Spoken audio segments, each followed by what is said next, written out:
7 నుంచి మనను కలిసి చదువుకుంటాం. అపోస్తల కార్యములు 20వ అధ్యాయము 7, 8, 9 వచనాలు కలిసి చదువుకుంటాము.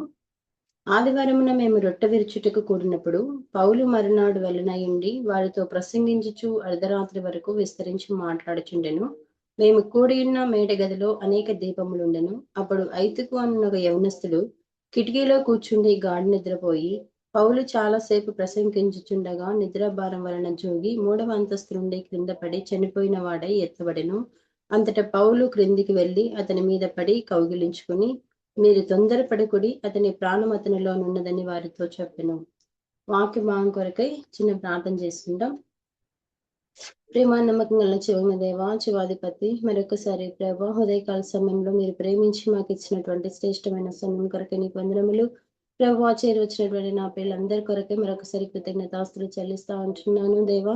మరి నా తండ్రి చదివినటువంటి లేఖన భాగంని కూడా మీ చేతికి అప్పగిస్తా ఉంటున్నాను నా ప్రభా. మరి మీరే నా తండ్రి, మరి వాక్య భాగం నా తండ్రి, మరి మా వినికిడిలోనికి నా తండ్రి ప్రభా, మరి మీరు ఇచ్చినట్లుగా ప్రభా దీవించండి, ఆస్వాదించండి ప్రభా. మరి ఇది మీరు మాతో ఏమైతే మాట్లాడినారో దేవా స్పష్టంగా మాట్లాడమని ప్రార్థిస్తున్నాను. ఈ స్వరాన్ని వినిపింప చేయమని సన్నిలో ప్రార్థిస్తుంటున్నాను దేవా. మరొకసారి నా తండ్రి వచ్చినటువంటి వారు ఎవరు కూడా ఖాళీగా వెళ్లకుండా అక్కడ కొలదిగా మీరే మాట్లాడమని ప్రార్థిస్తా ఉంటున్నాను దేవా. మరొకసారి ప్రభా నీ చిత్తం ఏర్పాట్లు ఉన్న వాళ్ళు కూడా మీరు త్వరపెట్టి తీసుకురండి ప్రభా. మరి తండ్రి నెట్వర్క్ ఇష్యూస్ లేకుండాట్లుగా మీరే కృప చూపించమని ప్రార్థిస్తుంటున్నాను. నిలబడేటటువంటి నేను కూడా అయోగ్యురాలని అపాత్రాలని ప్రభా, ఏ యోగ్యత అర్హత లేని దాన్ని సన్నిధిలో ఒప్పుకుంటున్నాను ప్రభా. అయితే కేవలం నీకు ఉచిత కృప ద్వారా మాత్రమే నేను కూడా నా తల్లి ముందుకు వెళ్తుండగా దేవా దయతో నన్ను కూడా కనికరించండి, అంగీకరించి పరిచర్య కొరకై సిద్ధపరచమని అంగీకరించమని సన్నిలో ప్రార్థిస్తుంటున్నాను దేవా. మరొకసారి తర్వాత నా ఆకాశం మా మధ్య నుంచమని ప్రార్థిస్తుంటున్నాను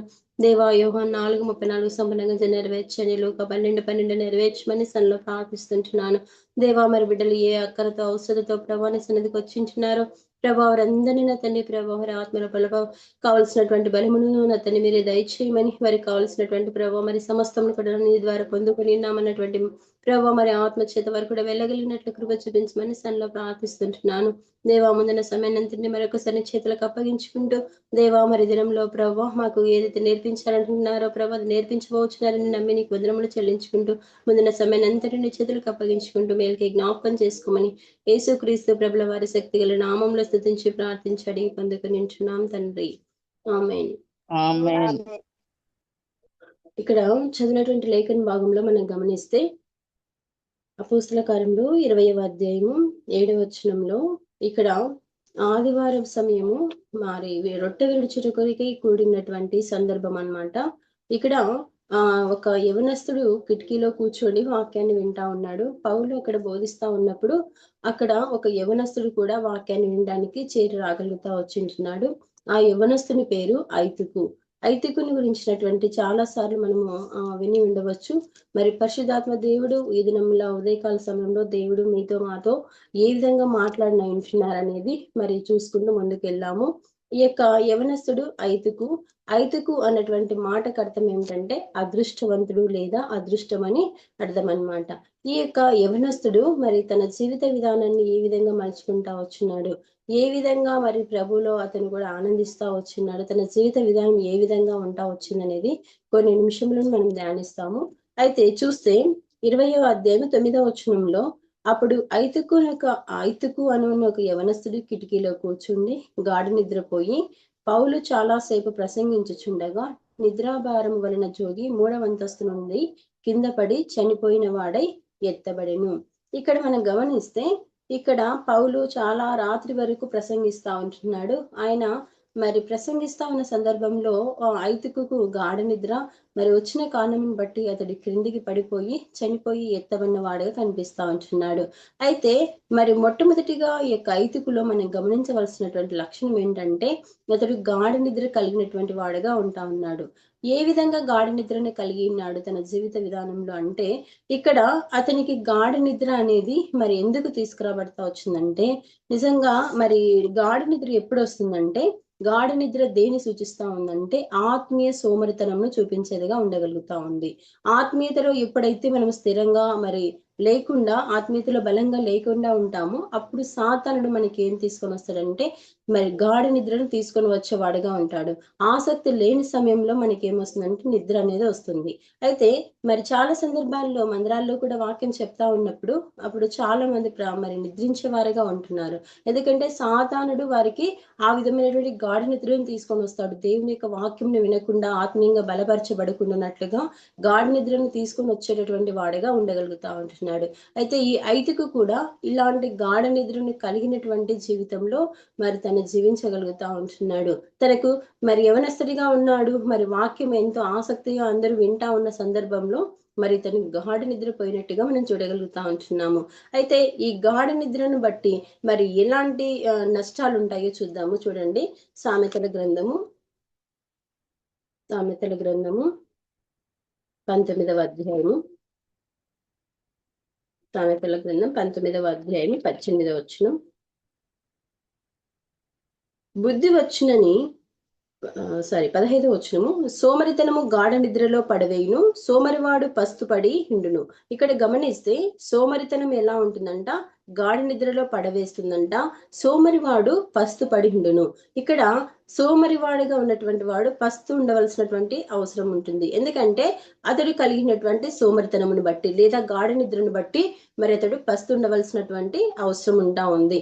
ఇంకా చూస్తే చూడండి, సామెతల గ్రంథం 20వ అధ్యాయం 13వ వచనం, లేమికి భయపడి నిద్రయందు ఆసక్తి విడువుము, నీవు మేల్కొని ఇండిన ఎడల ఆహారము తిని తృప్తి పొందుదువు. ఇక్కడ చూస్తే లేమికి భయపడి నిద్ర ఎందు ఆసక్తి విడువుము. అక్కడ మరి నిద్ర ఎందు ఆసక్తిని ఎప్పుడైతే విడుస్తున్నారో అప్పుడేముందంట, మేల్కొని ఇండిన ఎడల ఆహారమును తిని తృప్తి పొందేవాడిగా ఉండగలుగుతా ఉంటున్నాడు. అక్కడ సోమరిగా ఉండి గాఢ నిద్రలో ఉన్నప్పుడు పస్తుని ఉండవలసిన వచ్చును అని మనం చూస్తా వచ్చినాం. ఇక్కడ చూస్తే మేల్కొని ఇండిన ఎడల ఆహారము తిని తృప్తి పొందును. ఇక్కడ అంటే రెండింటి మధ్య మనం కంపేర్ చేసి చూస్తే మేలుకొని ఉండటము లేదా ఆసక్తిగా ఉండటము లేదా మరి ఎంతో ఉత్సాహంగా మరి కష్టపడి పని చేసే విషయంలో ఉన్నప్పుడు మాత్రమే మనం ఏం చేస్తామంటే ఆహారము తిని మనం తృప్తి పొందే వారంగా ఉంటాం. ఈ ఆహారము తిని తృప్తి పొంది ఉండాలంటే మరి గాఢ నిద్ర ఉండకూడదు, సోమరితనం అనేది అసలే ఉండకూడదు, కానీ ఎంతో మేల్కొని ఉండేటటువంటి జీవితంను కలిగిన వారంగా ఉంటూ రావాలి. అయితే ఇక్కడ దేవుడు ఏమని సెలవిస్తా ఉంటున్నాడంటే సామెతల గ్రంథంలో మరి 20వ అధ్యాయం 13వ వచనంలో, లేమికి భయపడి నిద్ర ఎందు ఆసక్తి విడువము అంటున్నాడు. నిద్ర నుంచి మనం విడుదల పొందే వారంగా ఉండాలి. ఎందుకు? నిద్ర అనేది మనకు సోమరితనాన్ని తీసుకొని వస్తుంది. అంత మాత్రమే కాకుండా మనకు ఆహారము లేని స్థితిని కూడా తీసుకొని రాగలుగుతుంది. ఇంకా ఏముందంటే చూడండి, సామెతలు 23వ అధ్యాయము 21వ వచనము, త్రాగుబోతులను తిండిపోతులను దరిద్రులగుదురు, నిద్రమత్తు చింపిగుడ్డలు ధరించుటకు కారణమగును. అయితే నిద్రమత్తు ఏం తీసుకొని వస్తుందంట, చింపిరి గుడ్డలు ధరించుటకు కారణమవుతా ఉంది. ఆహారము లేని వారంగా ఉంటాము, ఆహారము మరి పస్తు ఉండవలసిన పరిస్థితి వస్తుంది. ఇంకొకటి ఏం చూస్తున్నామంటే మేల్కొని ఎండినప్పుడు మాత్రమే మనం ఆహారం తిని తృప్తి పొందే వారంగా ఉంటాం అంటున్నాడు. మూడవదిగా చూస్తే నిద్రమత్తు చింపిరి గుడ్డలు ధరించడానికి కారణం అంటున్నా. అయితే మరి మంచి వస్త్రములను కూడా మనం ధరించుకోవటానికి అక్కడ అవకాశం లేకుండా ఏమవుతుందంటే మరి ఈ యొక్క చింపిరి గుడ్డలు ధరించుకోవటానికి కారణం అవుతుంది. ఏంటి ఈ మూడింటికి కారణం ఏంటంటే సోమరితనం కలిగి ఉండటము లేదా గాఢ నిద్రను కలిగి ఉండటము. ఎప్పుడైతే ఈ గాఢ నిద్రను కలిగి మనం జీవిస్తా ఉంటామో అప్పుడు ఈ 3 రకాలైనటువంటి మరి శాపములు మన మీదకి వచ్చేవిగా ఉండగలుగుతుంటున్నాయి. ఆహారం లేకుండా పస్తు ఉండవలసిన పరిస్థితి వస్తుంది. మరి మేల్కొని ఎండినప్పుడు మాత్రమే మనం ఆహారం తినే వారంగా ఉంటున్నాము. మూడవదిగా చింపిరి గుడ్డలు ధరించవలసినటువంటి అవసరం వస్తుంది. కనుక ఈ మూడింటి నుంచి నీవు నేను బయటపడాలంటే, ఈ మూడింటిలో నుంచి మనం కూడా వేరుపడి మనము వెడలి రావాలంటే మనం కలిగి ఉండవలసింది ఏంటంటే గాఢ నిద్ర కాదు, సోమరితనం కాదు, కానీ ఎంతో ఉత్సాహంగా లేదా దేవుని ప్రార్థించే విషయంలో మనం ఎంతో యథార్థంగా ఉండాలి, నమ్మకంగా ఉండాలి. ఆ సమయాన్ని మరి దొంగిలించే వారంగా కాకుండా దేవునితో సహవాసాన్ని కలిగి ఉండేవారంగా ఉంటే, ఎప్పుడైతే మనం ఈ లక్షణాలను కలిగి ఉంటామో అప్పుడు మనకి ఈ 3 రకాలైనటువంటి మరి నష్టములను తెచ్చుకునే వారంగా ఉండకుండా మరి ఎంతో మరి ఆశీర్వాదకరంగా ఉండగలుగుతా ఉంటున్నాం. కనుక మరి ఎంతో మేల్కొని ఉండాలంట. మరి ఇంకా గాఢ నిద్రను విడిచిపెట్టే వారంగా ఉండాలి. ఇంకా మరి దేవునితో సహవాసాన్ని కలిగి ఉండవలసిన వారమై ఉంటున్నాం. ఈ యొక్క సోమరితనంలో లేదా లేదా గాఢ నిద్రలో ఉన్నటువంటి ఈ 3 లక్షణములను ఈ ఐతుకు జయించలేకపోతా వచ్చింటున్నాడు. ఎందుకంటే తన జీవితంలో తనకి ఏముంది? గాఢ నిద్ర ఉంది. సోమరితనం అనేది తన జీవితంలో కలిగి ఉన్నటువంటి కారణమును బట్టి తను ఎంతో నష్టపోగలుగుతా వచ్చింటున్నాడు. మరి ఎంతో యవనస్తుడుగా ఉన్నాడు. వాక్యం పైన ఆసక్తిని కనపరచవలసినటువంటి వాడుగా ఉంటున్నాడు. కానీ తను ఆసక్తిని కనపరచలేకుండా వాక్యాన్ని వినే విషయంలో ఎంతో అశ్రద్ధని కలిగిన వాడిగా అక్కడ మరి ఐతుకును చూడగలుగుతా ఉంటున్నాం. ఐతుకు జీవితంలో మరి ఆయన ఎంతో దేవుని కనపరచవలసు.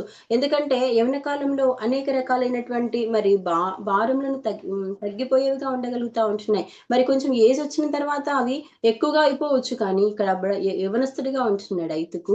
ఆ యవన కాలంలో దేవుని ఎంతో గనపరచవలసినటువంటి వాడుగా ఉంటున్నాడు. దేవుని యొక్క నామ మహిమార్థంగా తను జీవించవలసిన వాడై ఉంటున్నాడు. నిద్రమత్తు లేని వాడుగా తను జీవించవలసి ఉంటున్నది. కానీ మరి ఎంతో నిద్రమత్తు ద్వారా మరి తను జీవించి మరి అక్కడి నుంచి మరి కింద పడి చనిపోగలుగుతా వచ్చింటున్నాడు. అయితే ఇక్కడ ఈ యొక్క ఐతుకుని గురించినటువంటి ధ్యానాంశంలో మనం ముందుకెళ్ళి చూస్తే ఇక్కడ ఇంకా ఇంకొక ప్రజలు కూడా మరి దేవునికి అయిష్టంగా జీవిస్తా వచ్చినారు. చూడండి, రోమీలకు రాసిన పత్రిక 11వ అధ్యాయము. రోమీలకు రాసిన పత్రిక 11వ అధ్యాయం 8వ వచనాన్ని గమనిస్తే 11:8.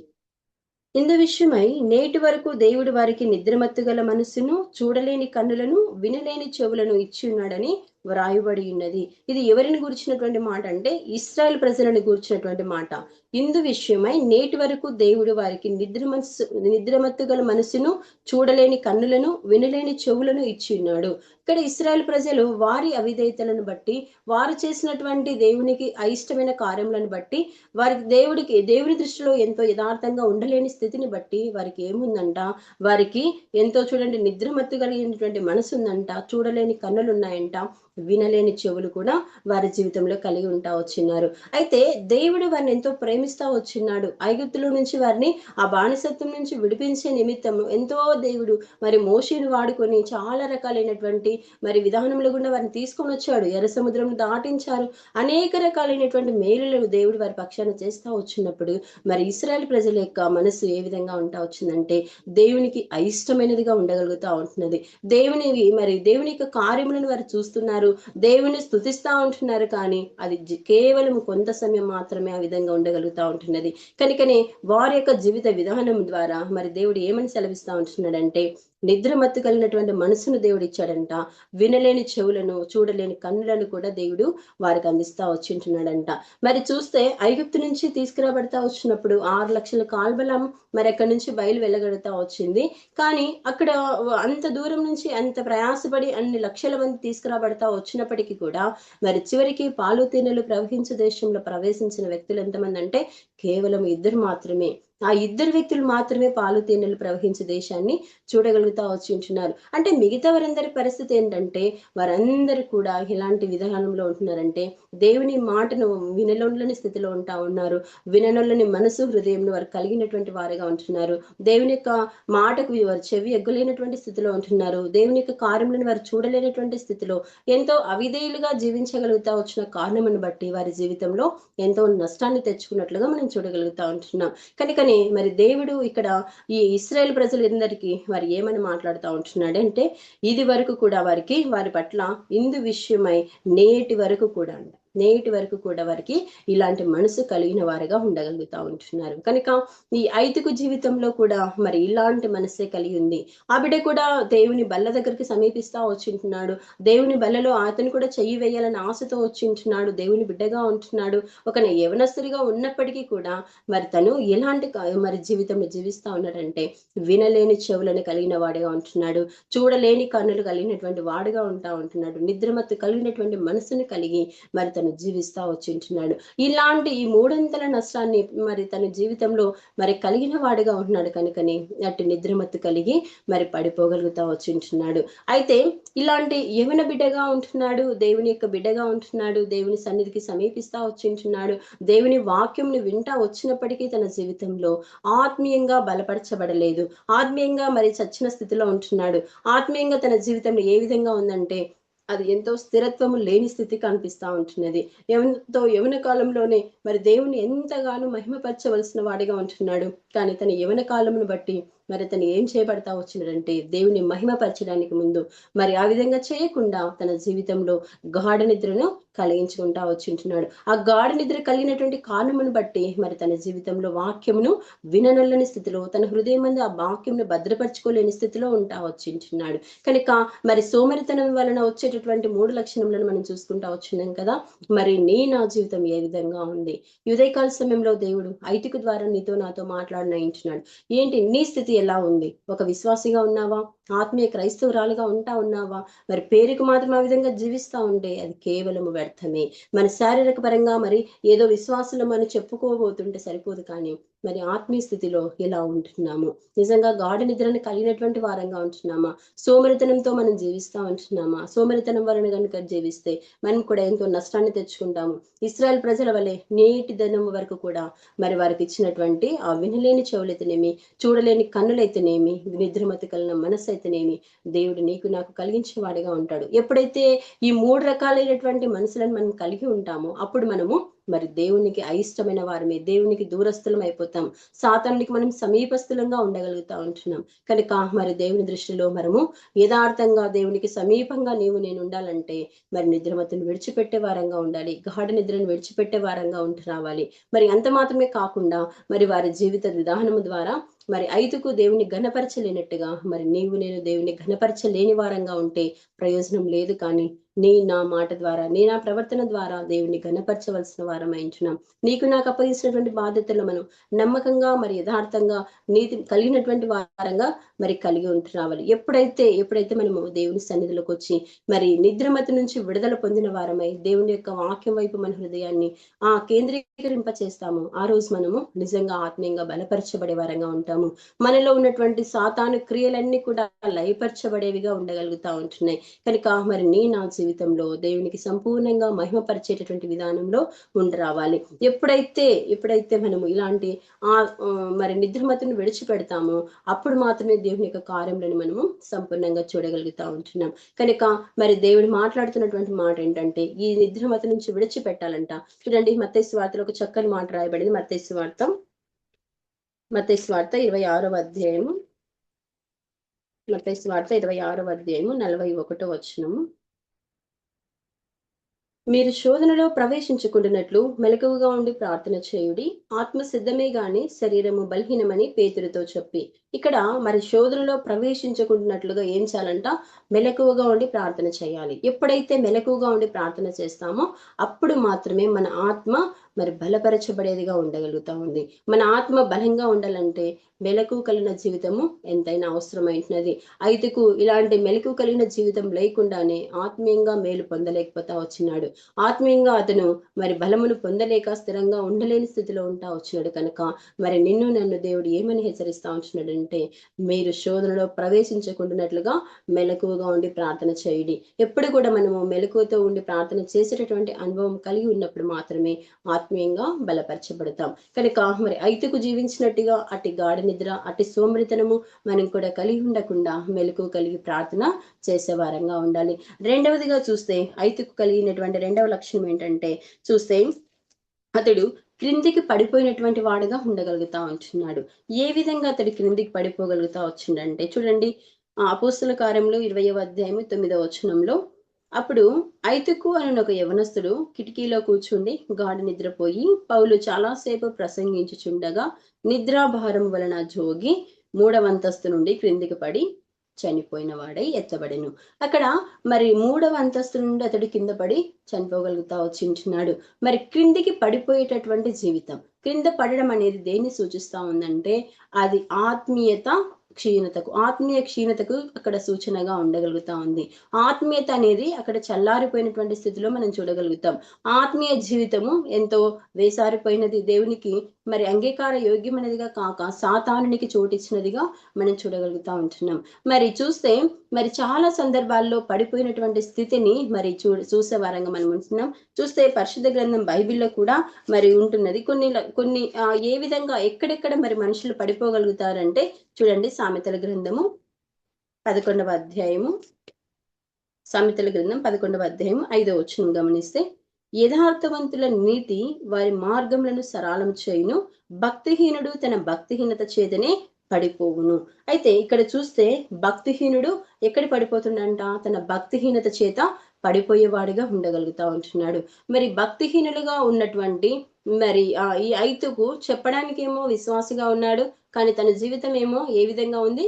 భక్తిహీనతతో నింపబడతా వచ్చింది. ఎందుకు? సోమరితనమును కలిగి ఉన్నాడు. గాఢ నిద్రను కలిగిన కారణమును బట్టి మరి అతనికి కూడా ఒక భక్తిహీనులో లెక్కలో చేర్చబడతా వచ్చింటున్నాడు. కనుకనే అతను భక్తిహీనుడిగా ఉండి తన భక్తిహీనత చేతని పడిపోగలుగుతా వచ్చింటున్నాడు. కనుక ఈ భక్తిహీనతను ఎప్పుడైతే విడిచిపెట్టి ఉండింటాడో అప్పుడు మాత్రమే దేవుని సన్నిధిలో మెలకువ కలిగి మరి జీవించేవాడు. అలాగా భక్తిహీనత కలిగి జీవించిన కారణమును బట్టి దేవుని సన్నిధిలో కూడా మరి అతను ఎంతో పడిపోయినటువంటి వాడిగా మనం చూడగలుగుతా ఉంటున్నాం. అతడి కిందికి పడిపోవడం అనేది తన ఆత్మీయ క్షీణతను మనకు సూచనగా ఉండగలుగుతా ఉంది. చూడండి మరి ఇంకా ఎక్కడెక్కడ మరి మనుషులు ఎక్కడెక్కడ పడిపోగలుగుతారంటే ఇర్మియా గ్రంథం 6వ అధ్యాయము 15వ వచనాన్ని గమనిస్తే, వారు తాము హేయక్రియలు చేయుచున్నందున సిగ్గుపడవలసి వచ్చెను గాని వారు ఏ మాత్రమును సిగ్గుపడరు. అవమానము నొందితమని వారికి తోచనే లేదు గనుక పడిపోవు వారితో వారు పడిపోవుదురు. నేను వారిని విమర్శించు కాలమున వారు త్రొట్టిల్లుదురని యెహోవా సెలవిచ్చుచున్నాడు. ఇక్కడ మనం గమనిస్తే ఇంకా రెండవదిగా అక్కడ భక్తిహీనత కలిగి మరి పడిపోగలుగుతా వచ్చినారు. ఇక్కడ రెండవదిగా హేయ క్రియలు చేయుచున్నందున మరి మనుషులు పడిపోయేవారిగా ఉండగలుగుతా ఉంటున్నారు. ఈ హేయ క్రియలు చేసినంత సేపు మరి వారు సిగ్గుపడవలసిన అవసరం ఉన్నదంట. ఎందుకంటే వారు చేసినటువంటి ఆ హేయ క్రియలను బట్టి అది వారు మారు మనసు లేదా సిగ్గుపడాలి, లేదా మరి నేను చేసినటువంటి తప్పులను నన్ను క్షమించమని పశ్చాత్తాప పడేవారిగా ఉండాలి. కానీ వారు ఏ మాత్రము మరి సిగ్గునందని ప్రజలుగా ఉండగలుగుతా ఉంటున్నారంట. దేవుని ఉద్దేశంలో మరి ఇలాంటి ప్రజలందరినీ కూడా ఏమంటున్నాడంటే చూస్తే నేను విమర్శించు కాలంలో వారిని త్రొట్టిల్లుదురని యెహోవా సెలవిచ్చుచున్నాడు. నిజంగా మరి నీవు నేను కూడా ఈ విమర్శించు కాలంన త్రొట్టిల్లేటటువంటి జీవితంలో కనుక ఉంటే నీవు నేను విడిచిపెట్టబడే వారంగా ఉంటాము. ఆ విధంగా కాకుండా చేసినటువంటి దోషములను బట్టి, చేసినటువంటి అపరాధములను బట్టి, చేసిన ఈ హేయ క్రియలను బట్టి నీవు నేను కూడా పశ్చాత్తాపం పొందవలసిన వారం అయింటున్నాం. నీవు నేను మరి సిగ్గుపడవలసిన వారం అయింటున్నాం. అయ్యో ప్రభువా, నేను కూడా ఈ హేయ క్రియలను చేయగలుగుతా వచ్చినాను కనుకని నేను కూడా పడిపోవు వారితో పడిపోగలుగుతా వచ్చినాను. నన్ను కూడా మరి లేవనెత్తు ప్రభు అనే దేవుని సన్నిధిలో మనం ప్రార్థన చేసే వారంగా ఉంటూ రావాలి. ఇక్కడ ఈ హేయ క్రియలను కలిగిన కారణమును బట్టి ఆయన వారి జీవితంలో ఏముందంట మరి పడిపోయేటటువంటి జీవితాన్ని మనం అక్కడ చూడగలుగుతా ఉంటున్నాం. అయితే మరి దేవుని దగ్గర మనం ప్రార్థన చేయాలి. ఏంటి? దేవుని దగ్గర మనం ప్రార్థన చేసి నిజంగా దేవా నా కుటుంబాన్ని కట్టు, నేను కూడా పడిపోయినటువంటి స్థితిలో ఉన్నాను, నా హేయ క్రియలను బట్టి నేను కూడా మరి పడద్రోయబడిచినటువంటి వారితో కలిసి నేను కూడా పడద్రోయబడినటువంటి స్థితిలో ఉండగలుగుతా ఉంటున్నాను. నన్ను వ్యక్తిగతంగా కట్టు ప్రభు, నా కుటుంబాన్ని కట్టు ప్రభు అని దేవుని సన్నిధిలో మనము ప్రార్థన చేసే వారంగా ఉండాలి. ఎప్పుడైతే మెలకువతో కూడి మనము నిజంగా దేవుని సన్నిధిలో ఈ విధంగా ప్రార్థిస్తామో అప్పుడు దేవుడు పడిపోవు వారితో కలిసి మనం పడిపోకుండానట్లుగా నిన్ను నన్ను బలపరిచేవాడుగా దేవుడు ఉండగలుగుతా ఉంటున్నాడు. నిన్ను నన్ను దేవుడు క్రీస్తు బండపైన నిలబెట్టేవాడుగా ఉండగలుగుతా ఉంటున్నాడు. క్రీస్తుని బండపైన నా జీవితం కట్టబడినప్పుడు మనం ఎక్కడ కూడా త్రుటిల్లి పడిపోకుండా మనం నిజంగా కాపాడబడే వారంగా ఉండగలుగుతా ఉంటున్నాం. కనుక మరి దేవుడు ఈ హేయ క్రియలను బట్టి మనము ఒకవేళ మన జీవితంలో ఉంటే వాటిని బట్టి మనం పశ్చాత్తాపం పొందే వారంగా ఉండాలంట. మరి మూడవదిగా చూస్తే చూడండి, హెబ్రీలకు రాసిన పత్రిక ఇంకా మనం ఎక్కడ పడిపోతున్నామంటే హెబ్రీలకు రాసిన పత్రిక 4వ అధ్యాయము 11వ వచనం.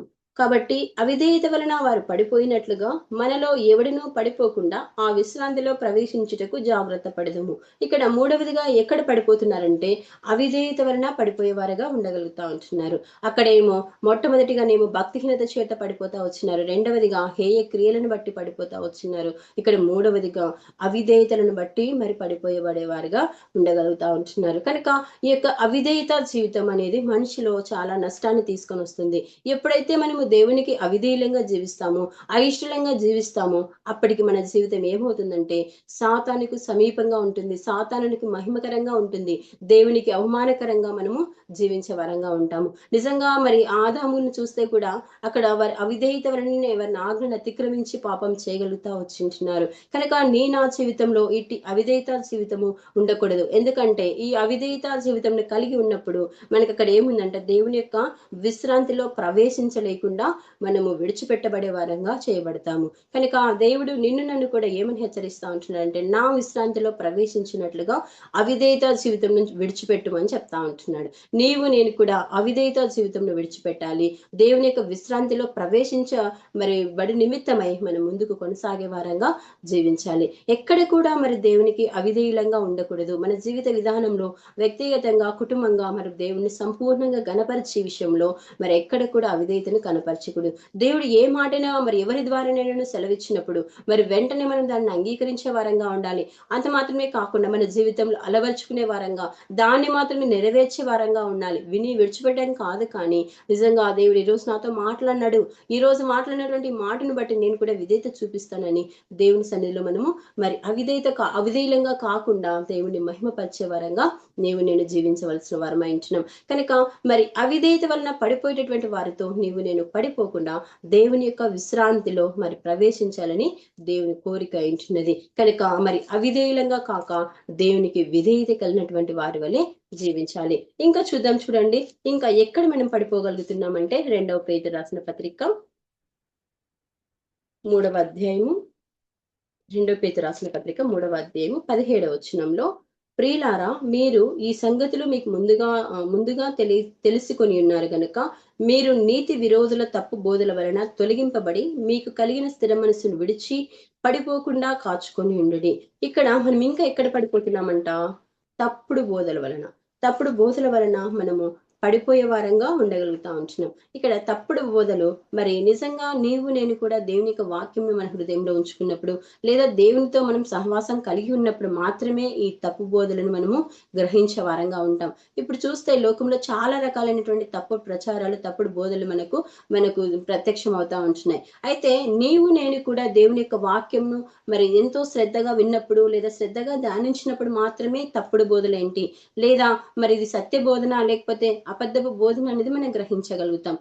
నేను కూడా అసత్యంగా ప్రకటించబడుచున్నటువంటి వాక్యం విన్నప్పుడు నా ఆత్మీయ స్థితి కూడా దినదినానికి దిగజారిపోయేదిగా ఉండగలుగుతా ఉంది. దినదినానికి మనం కూడా ఆత్మీయ క్షీణతలోనికి తీసుకురాబడతాము. కనుక మరి దేవుడు నన్ను మాట్లాడుతున్నటువంటి మాట ఏంటంటే, ఈ తప్పుడు బోధల వలన మరి నేను కూడా పడిపోగలకుండా మరి ఎంతో స్థిరమైనటువంటి మనసు కలిగి ముందుకు కొనసాగాలని చెప్పి దేవుడు మరి మాట్లాడగలుగుతా ఉంటున్నాడు. కనుక మరి ఈ తప్పుడు బోధ వలన మనము నేను కూడా మరి పడిపోకుండా జాగ్రత్త పడాలి. ఈ తప్పుడు బోధలు మనం వినకుండా ఉండాలన్నా, లేదా వాటిని మనం అనుసరించకుండా ఉండాలన్నా దేవుని యొక్క వాక్యంను మనం సరైన విధానంలో ధ్యానించే వారంగా ఉండాలి. సరైన విధానంలో మరి నేను కూడా వాక్యం పట్ల మరి ఆసక్తిని కనపరిస్తే అది నిజంగా ఆ సమయంలో మనకు బోధిస్తుంది. ఏంటంటే ఇది సత్యమైన బోధ, అసత్యమైన బోధ అనేది మనకు తెలియచేసేదిగా ఉండగలుగుతా ఉంది. కనుక మరి మనం వాక్యం వింటున్నామా, లేకపోతే ఆ వాక్యం అనుసరిస్తా ఉంటున్నామా, అది తప్పుడు బోధ కాకుండా మనం చూసుకోవాలి. దాన్ని మనం అనుసరిస్తా ఉన్నప్పుడు అది దేవునికి అయిష్టమైనదిగా ఉండకూడదు, దేవునికి ఇష్టానుసారమైనదిగా ఉండాలి, దేవునికి అంగీకారమైనదిగా ఉండగలుగుతూ రావాలి. మన ఆత్మీయస్థితి అది మెరుగుపడేదిగా ఉండగలగాలి. కానీ అది అసత్య బోధ అని తెలిసినప్పుడు మనం వాటి నుంచి విడిచిపెట్టి దూరంగా పారిపోవలసిన వారమై ఉంటున్నాం. ఎప్పుడు కూడా మనము అసత్య బోధను మనము నమ్మకూడదు, అంత మాత్రమే కాకుండా మన జీవితంలో అనుసరించకూడదు. ఎప్పుడైతే ఈ తప్పుడు బోధ అనేది మన జీవితంలో మరి తీసుకురాబడకుండా ఉంటుందో అప్పుడు సత్య బోధను మనము మరి గ్రహించగలుగుతాము, దాని ప్రకారం జీవించగలుగుతాం. అయితే చూడండి, ఇంకొకటి గమనిస్తే ఇలాంటి ఈ యొక్క పడిపోయేటటువంటి స్థితి అంతటిని కూడా మరి ఇక్కడ ఒక మాటలో చక్కగా రాయబడతా వచ్చింది. చూడండి, యెషయా గ్రంథము 30వ అధ్యాయము 13వ వచనం గమనిస్తే, యెషయా 30:13, ఈ దోషము మీకు ఎత్తైన గోడగా నుండి జోగి పడిపోచున్న గోడ అండవలే అగును, అది ఒక్క క్షణములోనే హఠాత్తుగా పడిపోవును. ఇక్కడ మనము చూసుకున్నాం కదా, ఏ విషయాలలో మనం పడిపోతా వచ్చున్నామంటే 4 విషయాలు మనం చూస్తా వచ్చుంటున్నాము. భక్తిహీనత చేత పడిపోగలుగుతా వచ్చున్నాము, హేయమైన క్రియల చేత మనం పడిపోగలుగుతా వచ్చున్నాము, అవిధేయతల ద్వారా మనం పడిపోగలుగుతా వచ్చున్నాము, 4వదిగా అసత్య బోధ వలన మనం పడిపోగలుగుతా వచ్చున్నాం. ఈ 4 రకాలుగా మనం పడిపోయినప్పుడు మరి ఇంకా మన హృదయంలో ఈ 4 పైన మనం ఇంకా ఆధారపడి జీవిస్తా వచ్చినప్పుడు అవి మనకి ఎలా ఉన్నాయంట? 13వ వచనం ప్రకారంగా, ఈ దోషము మీకు ఎత్తైన గోడగా ఉంటుందంట, జోగి పడబోచినటువంటి గోడ అండవలే ఉంటుందంట. అయితే మనము నీవు నేను కూడా ఈ 4 రకాలైనటువంటి పడిపోయేటటువంటి స్థితుల గుండా మనం వెళ్తా ఉన్నప్పుడు అది మనకి ఎలా కనిపిస్తుందంట, అది ఒక అండగా కనిపిస్తుందంట, ఒక ఎత్తైన గోడగా మనకు కనిపిస్తా ఉంది. అంత మాత్రమే కాకుండా అది ఎంతో మనకు మరి కాపాడేదిగా మనకు కనిపించవచ్చు, కానీ అది ఒక్క క్షణంలోనే కూల్చబడేదిగా మరి దేవుడు సూచిస్తా ఉంటున్నాడు. నిజంగా నీవు నేను కూడా అలాంటి భక్తిహీనతను ఆధారం చేసుకుంటే మనం కూడా కూల్చబడిపోయే వారంగా ఉంటాము. రెండవదిగా హేయమైన క్రియలను కలిగి ఉంటే మనం కూడా కూల్చబడేటటువంటి ఆ గోడ క్రిందనే ఉండవలసినటువంటి వారంగా ఉంటున్నాము. అవిధేయత వలన మనం కూడా గోడను కట్టుకున్నప్పుడు ఆ అవిధేయత అనేటటువంటి గోడ కిందనే కూల్చబడిపోయే వారంగా ఉంటాం.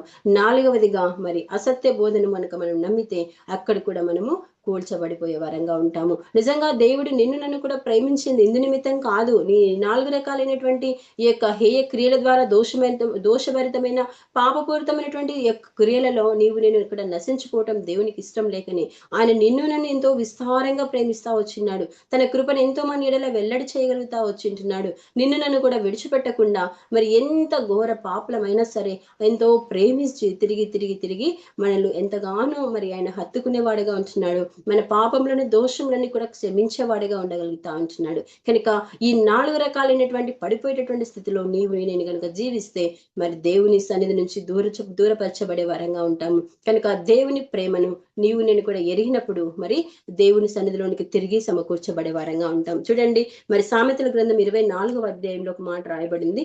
సామెతల గ్రంథం 24వ అధ్యాయము 29వ అధ్యాయము 29వ అధ్యాయము 1వ వచనంలో, ఎన్నిసార్లు గద్దించినను లోబని వాడు మరి తిరుగు లేకుండా హఠాత్తుగా నాశనమగును. అయితే దేవుడు మనల్ని హెచ్చరిస్తా ఉంటున్నాడు. ఎక్కడ ఈ 4 విషయాలలో మనం పడిపోతా వచ్చినాము. ఈ పడిపోయినటువంటి స్థితిలో నుంచి దేవుడు మనల్ని విడిపించడానికి ఆయన ఎంతో ఇష్టపడతా ఉంటున్నాడు. అంత మాత్రమే కాకుండా మనల్ని గద్దించేవాడిగా ఉంటున్నాడు. గద్దింపుకు లోబడితే మరి నీకు నాకు కూడా మరణం అనేది తప్పించబడుతుంది. నీకు నాకు కూడా మరి దేవుని యొక్క సన్నిధి నుంచి దూరం అయ్యేటటువంటి స్థితి తప్పించబడేదిగా ఉండగలుగుతా ఉంది. కనుక దేవుడు మరొకసారి ఐతుకు ద్వారా నీతో నాతో కూడా మాట్లాడుతా ఉన్నాడు. నిన్ను నన్ను హెచ్చరిస్తా ఉంటున్నాడు. నీ ఆత్మీయ స్థితి ఏ విధంగా మరి పడిపోయినదిగా ఉండగలుగుతా ఉందా, లేకపోతే క్రీస్తులో బలంగా నిలిచేదిగా ఉండగలుగుతా ఉందా? క్రీస్తులో గనక బలంగా నిలిచినదైతే మనం భయపడవలసిన అవసరం లేదు. కానీ ఒకవేళ జారిపోయేటటువంటి స్థితిలో ఉంటే ఆ ఎత్తైన కొండ అని దాన్ని మాత్రమే మనం ఆశ్రయిస్తా ఉంటే అది ఒక్క క్షణంలోనే కూల్చబడేదిగా కనిపిస్తా ఉంది. ఇంకో చోట సామెతల గ్రంథంలో ఉంటది, 24:16లో ఉంటది, నీతిమంతులు 7 మార్లు పడిపోయినా దేవుడు నిజంగా లేపేవాడిగా ఉండగలుగుతా ఉంటున్నాడు. కనుక మరి నీతిమంతులంగా తీర్చబడినాము. మరి దేవునికి అయిష్టంగా జీవించకుండా, అవిధేయంగా జీవించకుండా, హేయ క్రియలు కలిగి జీవించకుండా, భక్తిహీనత కలిగి జీవించకుండా, దేవునికి ఇష్టమైనటువంటి బోధన, సత్యమైనటువంటి బోధన విని దేవునికి మహిమకరంగా జీవించాలని మరి దేవుడు మరి కోరుతా ఉంటున్నాడు. కనుక మరి నా జీవితంలో ఐతుకు ఏ విధంగా పడిపోగలుగుతా వచ్చినాడు, అట్టి ఆత్మీయ స్థితిలో పడిపోయిన వారంగా కాక ఆత్మీయతలో స్థిరంగా ముందుకు కొనసాగే వారంగా ఉండడానికి దేవుడు సహాయం చేస్తాడు. మరి మూడవదిగా చూస్తే అతడు చనిపోయిన వాడిగా ఉన్నాడంట. చూడండి, అపోస్తుల కార్యములు 20వ అధ్యాయము 9వ వచనములో, 3వ అంతస్తు నుంచి కింద పడి చనిపోయిన వాడై ఎత్తబడెను. ఇక్కడ మరి ఈ ఐతుకు చనిపోయిన వాడిగా కనిపిస్తా ఉంటున్నాడు. చనిపోయి ఎత్తబడెను. మూడవదిగా అతను ఏ విధంగా చనిపోతా వచ్చునంటే ఆత్మీయంగా చనిపోతా వచ్చినాడు. శారీరక మరణం కాదు, కానీ ఆత్మీయ మరణం అతడు మరి పొందుకుంటా వచ్చినాడు. ఈ ఆత్మీయ మరణం ఏ విధంగా తను పొందుకున్నాడంటే చూస్తే చూడండి, 3వ అంతస్తు నుంచి మరి దిగి జారి కింద పడిపోగలుగుతా వచ్చినాడు కదా. ఈ యొక్క ఆత్మీయ స్థితిలో చూపించగలుగుతా ఉంది. అక్కడ అతను శారీరకంగా ఒకవేళ పడిపోయి ఉండొచ్చు, కానీ ఇక్కడ సూచిస్తున్నటువంటి మాట ఏంటంటే అక్కడ మరణం ఏదంటే అది ఆత్మీయ మరణము. ఆత్మీయతలో అతడు మరి చచ్చిన వాడిగా ఉండగలుగుతా ఉంటున్నాడు. అలాంటి సందర్భంలో మరి పౌలు ఏం చేస్తా వచ్చినాడంటే 10వ వచనంలో చూడండి, అంతటా పౌలు క్రిందికి వెళ్ళి అతని మీద పడి కౌగిలించుకొని, మీరు తొందరపడకుడి, అతని ప్రాణం అతనిలో నున్నదని వారితో చెప్పెను. అయితే ఇక్కడ పౌలు ఏం చేస్తా వచ్చినాడంటే అతన్ని కౌగిలించుకున్నాడు. అతన్ని కౌగిలించుకొని ఏం చేస్తా వచ్చినాడు, అతన్ని ధైర్యపరుస్తా వచ్చినాడు, అతన్ని బలపరుస్తా వచ్చినాడు. ఆత్మీయంగా చచ్చిన స్థితిలో ఉన్నటువంటి ఈ యొక్క ఐతుకును బలపరిచాడు. ఏ విధంగా అంటే దేవుని యొక్క వాక్యం ద్వారా అతను బలమును పొందుకున్నాడు. బలాన్ని కొంచెము మరి బలమును ఇచ్చినాడు. ఆత్మీయంగా బలహీనంగా ఉన్నటువంటి అతనికి దేవుని యొక్క మాటలను, దేవుని యొక్క వాక్యమును అక్కడ ప్రకటించి అక్కడ ఆత్మీయంగా బలపరుస్తా వచ్చినాడు. ఆత్మీయ మరి ఆ మరణం నుంచి అతన్ని తప్పించి, శారీరక మరణము అక్కడ మరణించి ఉండడం కాదు, కానీ ఆత్మీయ మరణం అతని కలిగిన కారణమును బట్టి ఆత్మీయంగా ఆ బలంలో నుంచి ఆ బలహీనతలో నుంచి జీవం వైపుకు అతన్ని నడిపించగలుగుతా వచ్చింటున్నాడు. కనుకనే అతని జీవితం ఏ విధంగా ఉంటా వచ్చిందంటే మరి తిరిగి ఆత్మీయంగా బలమును పొందినదిగా ఉండగలుగుతా ఉంటున్నది. అయితే ఈ ఐతుకు జీవితంలో పౌలేమో ఒక మాదిరిని చూపించి కొంచెము బలం అందించు నిమిత్తమై అతని దేవుని వాక్యం వైపు నడిపిస్తా వచ్చినప్పుడు మరి నా జీవితంలో దేవుడు ఎలాంటి కృపను చూపిస్తా వచ్చిందంటే చూడండి, మొదటి పేతురు రాసిన పత్రిక 1వ అధ్యాయం 3-4 వచనాలు. మన ప్రభువు యేసుక్రీస్తు తండ్రి యగు దేవుడు స్తుతింపబడెను గాక.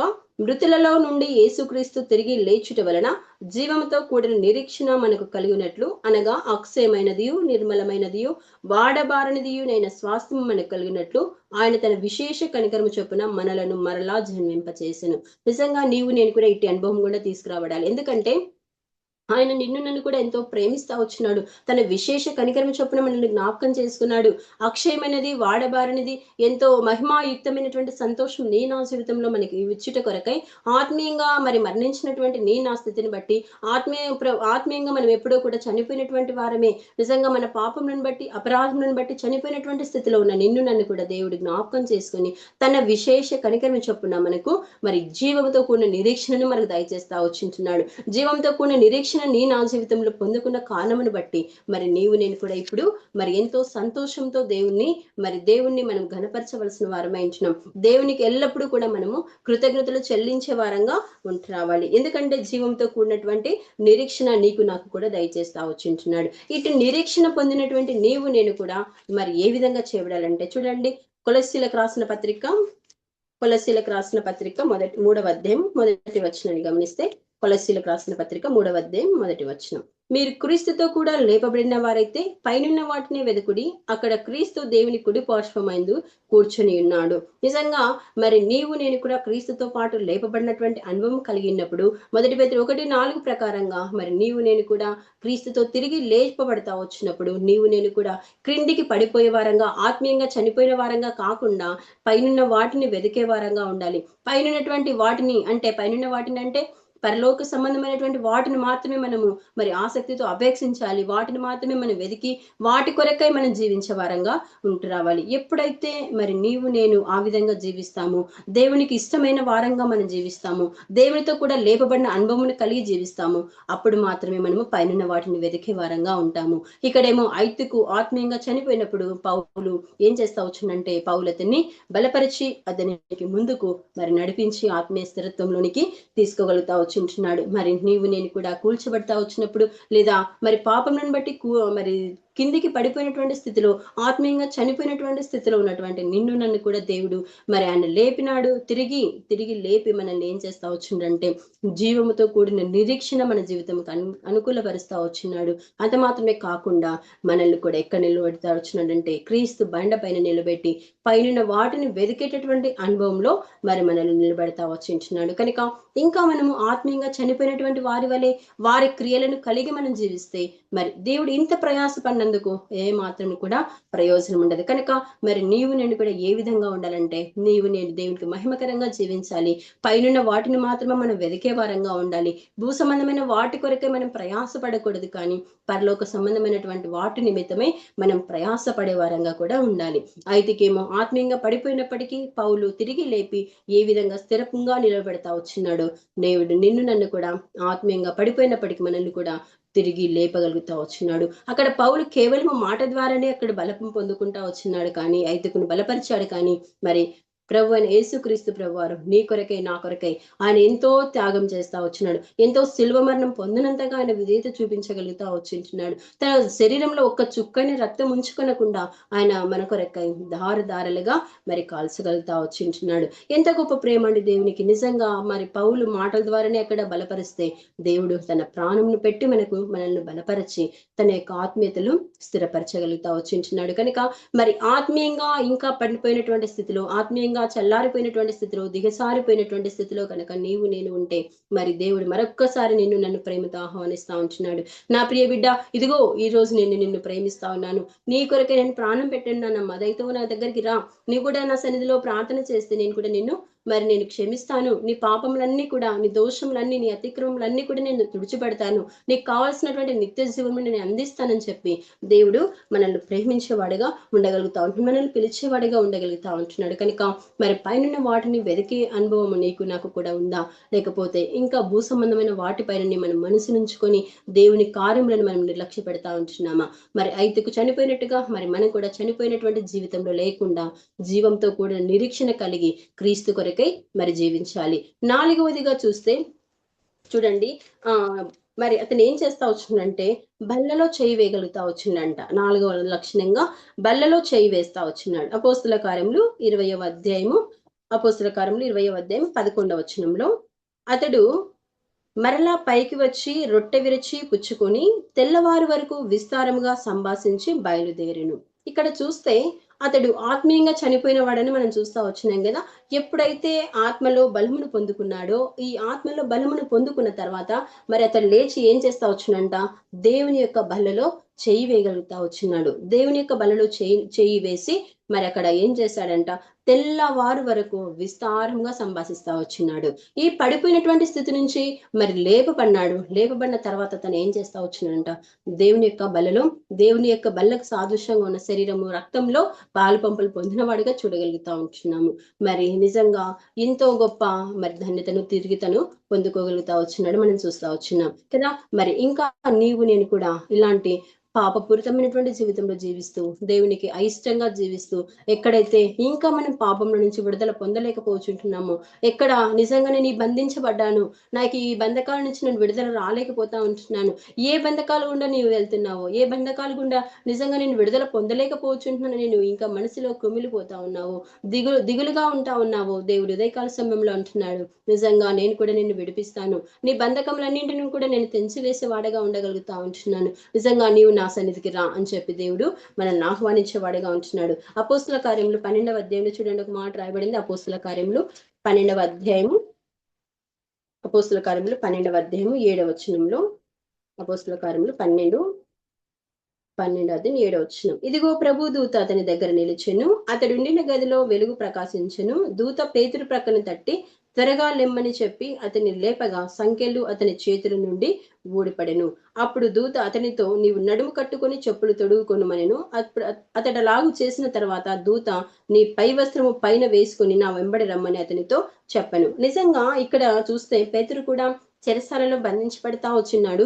బంధించబడినటువంటి అనుభవంలో తను ప్రార్థన చేస్తా వచ్చినప్పుడు ఆ యొక్క దూతను దేవుడు పంపించి అక్కడ ఆ బంధకాల నుంచి విడుదల దయచేస్తా వచ్చింటున్నాడు. కనుక ఈ బంధించబడినటువంటి పేతురు ఖాళీగా కూర్చోలేదు. నా దేవుడు ఇంకా నన్ను బంధించాడు కదా, ఇంకా నాకు ఇదే జీవితం అని అనుకోలేదు. కానీ ఆ బంధకాలలో నుంచే దేవుని ప్రార్థిస్తా వచ్చినాడు. ఆ బంధకాలలో నుంచి విడుదల చేయమని దేవుని సన్నిధిలో మొరపెడతా వచ్చింటున్నాడు. కనుక మరి పేతురు ప్రార్థించినట్లుగా నీవు కనుక ప్రార్థిస్తే నీకు ఉన్నటువంటి బలహీనత, నాకున్నటువంటి ప్రతి బలహీనత కూడా దేవుడు తీసివేసేవాడుగా ఉండగలుగుతా ఉంటున్నాడు. ఆ బంధించబడినటువంటి జీవితం, ఏ పాపం చేత నువ్వు బంధించబడ్డావో, ఆ పెద్ద మాడే జీవితమా, లేకపోతే మరి టీవీ సీరియల్స్ చూసే జీవితమా, లేకపోతే మరి ఎక్కువగా దేవునికి అయిష్టమైనటువంటి కార్యములు చేసేటటువంటి జీవితమా, ఏ బంధకంతో నీవు బంధించబడినప్పటికీ సరే దేవుడు నిన్ను నన్ను కూడా విడిచిపెట్టేవాడుగా ఉండకుండా ఆయన తిరిగి సమకూర్చుకునేవాడుగా ఉంటున్నాడు. ఇక్కడ పేతురు కూడా సంఖ్యల చేత బంధించబడతా వచ్చినప్పుడు అతని దూతను పంపించి అక్కడ అతని ఆ బంధకంలో నుంచి విడుదల పొందిస్తా వచ్చినట్టుగా దేవుడు నిన్ను నన్ను కూడా ప్రేమించి నిజంగా అతను మనల్ని ఎలాగైనా సరే నడిపించి ఆ బంధకంలో నుంచి విడుదల దయచేసేవాడిగా ఉంటున్నాడు. అయితే నీవు నేను చేయవలసిన పని ఏంటంటే పేతురు ప్రార్థించినట్టుగా అటు ప్రార్థనా జీవితం కలిగి ఉండాలి. దేవుడు ప్రార్థించినట్టుగా మనం కూడా ప్రార్థన చేసే వారంగా ఉంటూ రావాలి. అయితే ఎప్పుడైతే ఈ బలమును పొందుకుంటామో అప్పుడు మనము తిరిగి ప్రభు బల్ల దగ్గరికి సమీపంగా తీసుకురాబడే వారంగా ఉంటాము. ప్రభు శరీరంలోను రక్తంలోను మనం పాలు భాగస్థులం అయినప్పుడు మాత్రమే మనకి ఏముందంట చూడండి. యోహాను సువార్త 6వ అధ్యాయము 54వ వచనం 55-6 చదువుతాను చూడండి. నా శరీరము తిని నా రక్తం త్రాగువాడే నిత్య జీవము గలవాడు, అంత్యదినమున నేను వానిని లేపుదును. నా శరీరము నిజమైన ఆహారము, నా రక్తం నిజమైన పానమునై ఉంటున్నది. నా శరీరము తిని నా రక్తం త్రాగువాడు నా యందును, నేను వాని యందును నిలిచియుందును. అక్కడ మరి చూడండి, ఎప్పుడైతే మనము ఈ బంధకాలన్నింటి నుంచి విడుదల పొందుతామో, ఈ విడుదల పొందినటువంటి ఈ బంధకముల నుంచి మరి నీవు నేను కూడా బలమును పొందిన వారమై ప్రభు బలలో గనుక నీవు నేను చెయ్యి వేస్తే అప్పుడు దేవుడు మనతో ఉంటాడంట, మనము దేవునితో ఉంటామంట. దేవుడు మనకు తోడుగా తోడుగా ఉండి ఆయన నిత్య జీవనం మనకు అనుకూలపరిచేవాడుగా ఉండగలుగుతా ఉంటున్నాడు. కనుక మరి ఐతుకు కలిగినటువంటి ఈ 4 లక్షణములలో మరి నిజంగా నీవు కూడా ఏ స్థితిలో ఉన్నావు, ఏ స్థితిలో దేవుడు నిన్ను జ్ఞాపకం చేసుకున్నాడు, ఇవన్నింటిని బట్టి మనము దేవుని సన్నిధికి రావాలి. ఎప్పుడైతే ఈ బలహీనతలన్నింటిలో కూడా మనము బలమును పొందుకోవాలని ఆశిస్తామో అప్పుడు దేవుని సన్నిధిలోనికి వచ్చి నిజంగా దేవుని సన్నిధిలో ప్రార్థన చేస్తే నిన్ను నన్ను కూడా క్షమించి ఆయన మరలా సమకూర్చుకొని తిరిగి తన శరీరానికి రక్తాన్ని మరి మనం పాలు పొందే వారంగా ఉంటాము. అంత మాత్రమే కాకుండా నిత్య జీవమును కూడా మనము మరి పొందుకునే వారంగా ఉంటాము. కనుక ఈ ఐతుకు జీవించినటువంటి జీవితము, లేదా అతను గాఢ నిద్ర కలిగి సోమరితనం కలిగినటువంటి జీవితము, లేకపోతే అతను శరీరము మరి ఎంతో మరి క్రింద పడినటువంటి స్థితిలో ఉంటా వచ్చినాడు, ఆత్మీయంగా చనిపోయినటువంటి స్థితిలో ఉంటా వచ్చినాడు. ఈ 3 లక్షణములు కనుక మరి నీవు నేను కలిగి ఉంటే దేవుని నిత్య జీవమునకు వారసులం కాలేము. కనుక ఈ 3 స్థితుల నుంచి మనం విడుదల పొందాలి. చివరిగా మరి ప్రభు వల్ల దగ్గరికి రావాల్సిన వారం అయించున్నాం. కనుక చివరిగా పొందినటువంటి ఆ నిత్య జీవం పొందినట్లుగా నీవు నేను కూడా మనము ఎంతైనా కష్టపడి మరి ఇష్టపడి దేవునికి ఇష్టపూర్వకంగా దేవుని గణపరిస్తే, దేవుని సన్నిధికి వస్తే పేతురును విడిపించినటువంటి దేవుడు నిన్ను నన్ను కూడా విడిపించడానికి సిద్ధమైన మనసు కలిగి ఉంటా ఉన్నాడు. కనుక మరి దేవుని సన్నిధిలో మనం ప్రార్థన చేద్దాం. మన బంధకాలన్నింటిని కూడా విడిపించడానికి ఆయన సంసిద్ధత కలిగిన వాడిగా ఉంటున్నాడు. కనుక మరి విశ్వాసంతో దేవుని సన్నిధికి మరి ప్రార్థనతో కూడా మరి ముందుకు రావడానికి దేవుడు సహాయం చేయను గాక. ప్రైజ్ ది లార్డ్ సిస్టర్స్ అందరికి కూడా. Praise lord.